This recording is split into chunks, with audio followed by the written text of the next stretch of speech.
आज हम देखेंगे त्रिकोणमिति में प्रश्नों को हल करने के लिए। तो सबसे पहले देखते हैं कि त्रिकोणमिति क्या है। त्रिकोणमिति क्या है? तो तीन त्रिकोणमिति, तीन कोणों का मापन, यहाँ तीन कोणों का मापन होता है, ऐसी आकृति जिसमें तीन कोण का मापन हो, त्रिकोणमिति। तीन कोण का मापन यानी जहाँ तीन कोणों का मापन हो, उसे क्या कहते हैं? त्रिकोणमिति कहते हैं। मतलब त्रिभुज से है। त्रिभुज किसे कहते हैं? तीन भुजाओं से घिरी हुई आकृति को त्रिभुज कहते हैं। तीन भुजाओं से घिरी हुई आकृति को त्रिभुज कहते हैं। यहाँ ABC त्रिभुज, ABC क्या है? त्रिभुज है। त्रिभुज में तीन भुजाएं होती हैं, तीन कोण होते हैं और तीन शीर्ष होते हैं।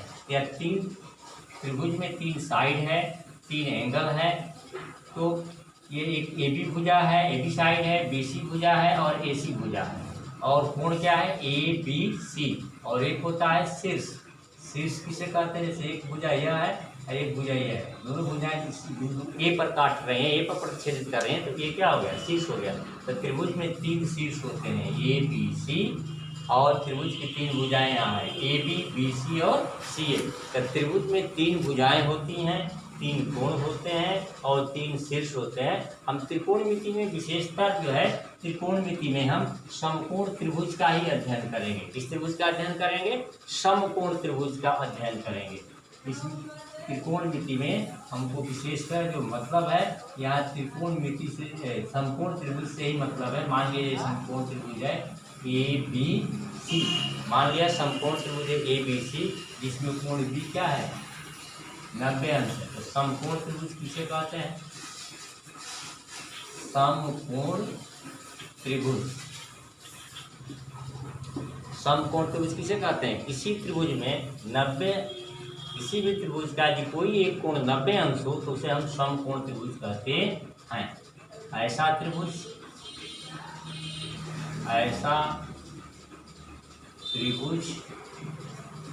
जिसका कोई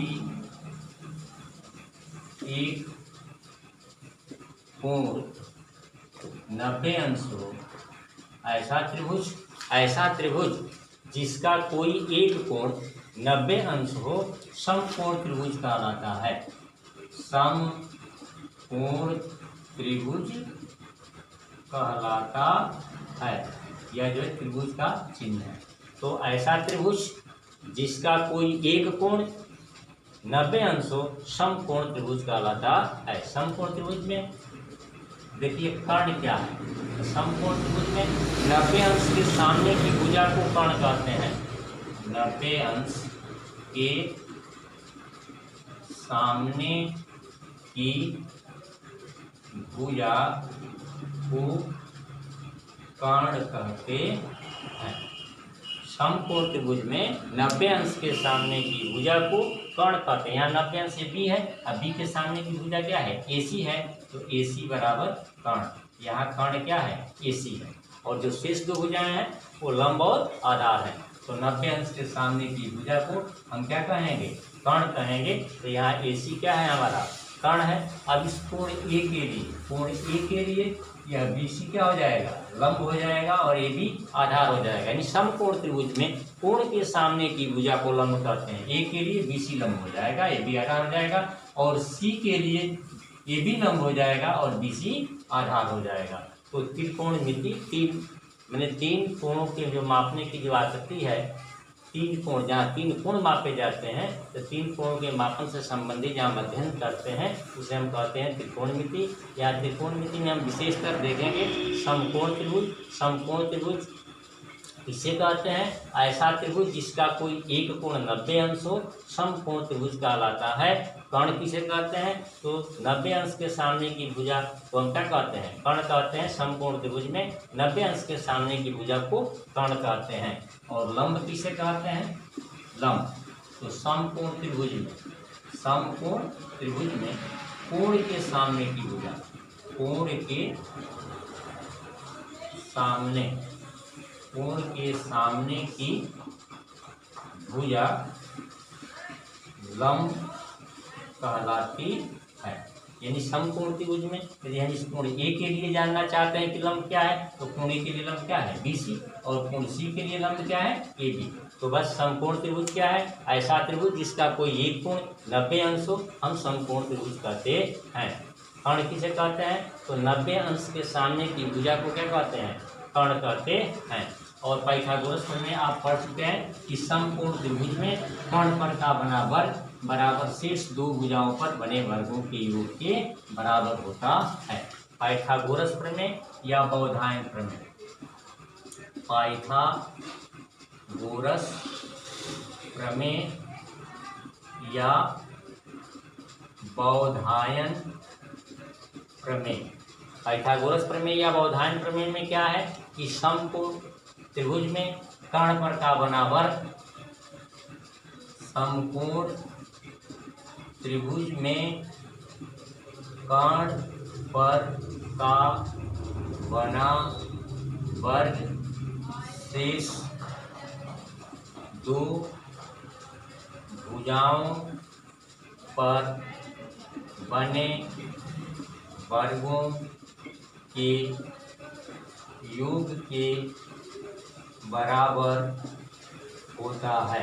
समकोण त्रिभुज में कर्ण पर का बना वर्ग शेष दो भुजाओं पर बने वर्गों के योग के बराबर होता है, अर्थात कर्ण का वर्ग बराबर लंब का वर्ग और प्लस आधार का वर्ग। यानी समकोण त्रिभुज में कर्ण पर का बना वर्ग शेष दो भुजाओं पर बने वर्गों के योग के बराबर होता है। कर्ण का वर्ग बराबर लंब का वर्ग प्लस आधार का वर्ग। तो ये बौधायन या पाइथागोरस का प्रमेय है कि समकोण त्रिभुज में कर्ण पर का बना वर्ग शेष दो भुजाओं पर बने वर्गों के योग के बराबर होता है। इस त्रिभुज में 90 अंश के सामने की भुजा क्या है AC, तो AC स्क्वायर बराबर AB स्क्वायर और प्लस BC स्क्वायर, इसे चित्र के अनुसार। अब आगे हम देख रहे हैं, अब इस प्रश्नावली को हल, पहली प्रश्नावली शुरू है तो इसमें कुछ सूत्र है, इस सूत्र को लिख लीजिए और इसको याद करिए और इसी पर जो है आपके जो है सवाल। साइन थीटा बराबर लंब बटा कर्ण, इसको पढ़ते हैं sine theta cos theta, cos theta बराबर आधार बटे कर्ण, इसको पढ़ेंगे कास थीटा। टैन थीटा बराबर, टैन थीटा बराबर होता है लंब बटे आधार, यह है आपका टैन थीटा। टैन थीटा बराबर लंब बटे आधार। काट थीटा बराबर आधार बटा लंब, काट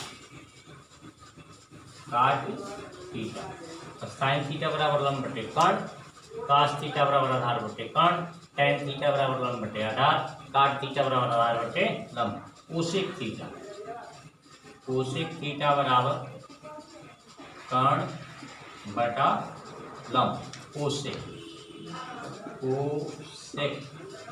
थीटा। कोसेक थीटा के बाद सेक थीटा, सेक थीटा बराबर कर्ण बटे आधार। और क्या बच गया है आपका, काट हो गया, टेन हो गया। साइन थीटा बराबर लंब बटे कर्ण हो गया, कास थीटा बराबर आधार बटे कर्ण हो गया, टैन थीटा बराबर लंब बटे आधार हो गया, काट थीटा बराबर आधार बटे लंब हो गया, कोसेक थीटा बराबर कर्ण बटे लंब हो गया और सेक थीटा बराबर कर्ण बटे आधार हो गया।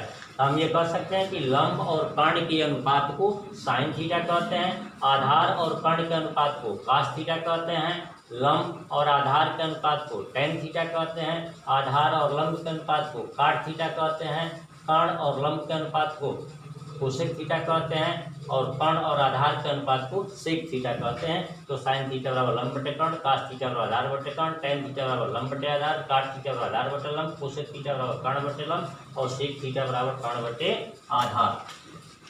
अब इसका व्युत्क्रम देख लीजिए। व्युत्क्रम का सूत्र क्या है,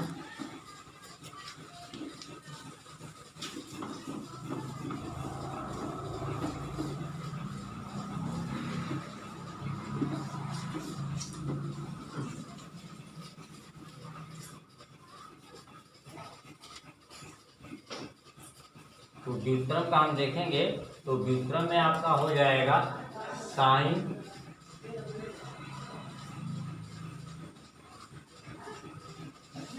साइन थीटा बराबर 1/कोसेक थीटा, कोसेक थीटा बराबर 1/साइन थीटा, कास थीटा बराबर 1/सेक थीटा, सेक थीटा बराबर 1/कास थीटा, टैन थीटा बराबर 1/काट थीटा और काट थीटा बराबर 1/टैन थीटा। ये आपका हो गया साइन थीटा बराबर 1/कोसेक थीटा, कोसेक थीटा बराबर 1/साइन थीटा, कास थीटा बराबर सेक थीटा, सेक थीटा 1/कास थीटा और टैन थीटा बराबर 1/काट थीटा।